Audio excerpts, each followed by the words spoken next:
தமிழகத்தில் மீண்டும் ஒரு மொழிப்போர் வழிவகைகள் நடத்துவதற்கான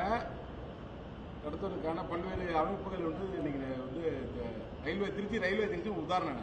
ஒரு ரயில்வே ஸ்டேஷன்ல ஒரு இந்தி மொழியை மறைமுகமா இந்திய திணிக்கிறீங்கன்னு சொல்லியிருக்காங்க. அதையும் நம்ம ரயில்வே அதிகாரிகள் இன்னைக்கு அகற்றிருக்காங்க. அதை பத்தி எங்கேயுமே நாம் இந்தியை திணிப்பது கிடையாதுன்னா, நீங்க இது எலெக்ஷன் வந்தால் மட்டும்தான் இவங்களுக்கெல்லாம் இந்த மாதிரி பேச்சு கண்ணுக்கு வருகிறது.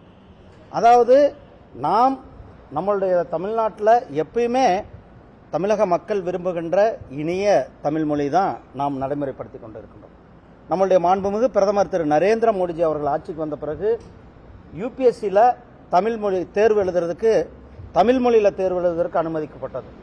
அது மட்டுமல்ல, தமிழ் மொழியில் இந்த சிஆர்பிஎஃப், சிஐஎஸ்எஃப், பிஎஸ்எஃப் இந்த மாதிரி துணை ராணுவ படையினுடைய தேர்வுகளில் தமிழில் எழுதுவதற்கு நம்மளுடைய மாண்புமிகு பிரதமர் திரு நரேந்திர மோடிஜி அவர்கள் வந்த பிறகுதான் அந்த தமிழ் மொழிக்கு அங்கே தேர்வு எழுதுவதற்கு அனுமதிக்கப்பட்டது.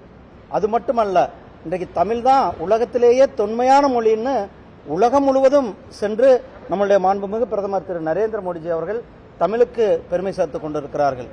இங்கே மட்டுமல்ல, திருக்குறளை கிட்டத்தட்ட 35க்கும் மேற்பட்ட மொழிகளில் மொழிபெயர்த்ததோடு மட்டுமல்லாமல் திருவள்ளுவருக்கு கலாச்சார மையங்களை உலகம் முழுவதும் அமைத்துக் கொண்டிருப்பது பாரதிய ஜனதா கட்சி, நம்மளுடைய பிரதமர் திரு நரேந்திர மோடிஜி அவர்கள்.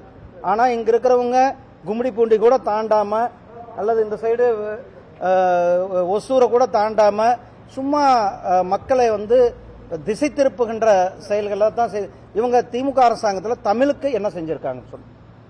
தமிழ்ல இப்ப 5 வருஷம் ஆட்சிக்கு வந்தாங்க. ஏதாவது தமிழ் மொழியினுடைய வளர்ச்சிக்காக உருப்படியாக ஏதாவது ஒரு திட்டத்தை நிறைவேற்றிருக்கிறார்களா? உருப்படியாக, அதாவது 3 மும்மொழி கல்விக் கொள்கை, அந்த மும்மொழி கல்விக் கொள்கையில ஆரம்ப கல்வியை தமிழ்ல கத்துக் கொடுக்கணும்னு சொன்னது நாம சொல்லிட்டு இருக்கோம்.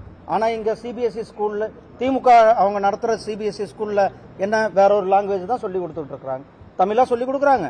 ஸ்டாலின் அவர்கள் குடும்பம் நடத்துகின்ற பள்ளியில எந்த லாங்குவேஜ் சொல்லி கொடுக்குறாங்க? அதனால மக்களை இந்த மொழி, இனம் அதை வச்சு பாகுபாடு காட்டுவதை திராவிட முன்னேற்ற கழகம் நிறுத்திக் கொள்ள வேண்டும். சார், விஜய் இன்னைக்கு பேசுறப்ப என்ன சொல்லியிருக்காரு அப்படின்னா, திமுகவை கடுமையாக விமர்சனம் பண்றாரு. ஆனா என்டிஏ பத்தி ஒரு வார்த்தை கூட பேசல. அவங்களுக்கு போட்டியே இல்லை, நீங்க எல்லாம் ஒரு போட்டியே இல்லைன்ற மாதிரி அவர் பேசுறாரு. ஆனா நீங்க எழுதி வச்சுக்கோங்க, தேசிய ஜனநாயக கூட்டணி இன்னும் கிட்டத்தட்ட நீங்க இன்னும் சொல்ல போனா வெறும் 45 நாள் அல்லது 50 நாள் தான் இருக்கிறது.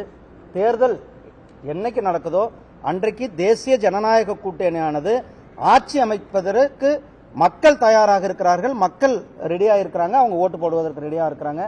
யாரோ வர்றாங்க, என்னமோ பேசுறாங்க, அதெல்லாம் நிலையில்ல. இன்றைக்கு மக்களுக்கு யார் நல்ல ஆட்சியை கொடுக்க முடியும்?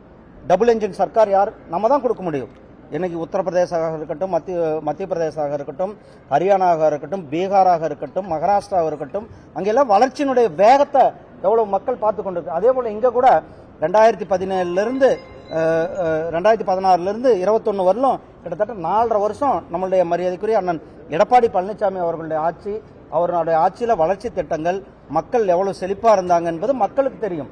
இவர்கள் ஆட்சிக்கு வந்தால் நல்ல ஒரு அரசாங்கத்தை கொடுப்பார்கள் என்று மக்கள் விரும்புகிறார்கள்.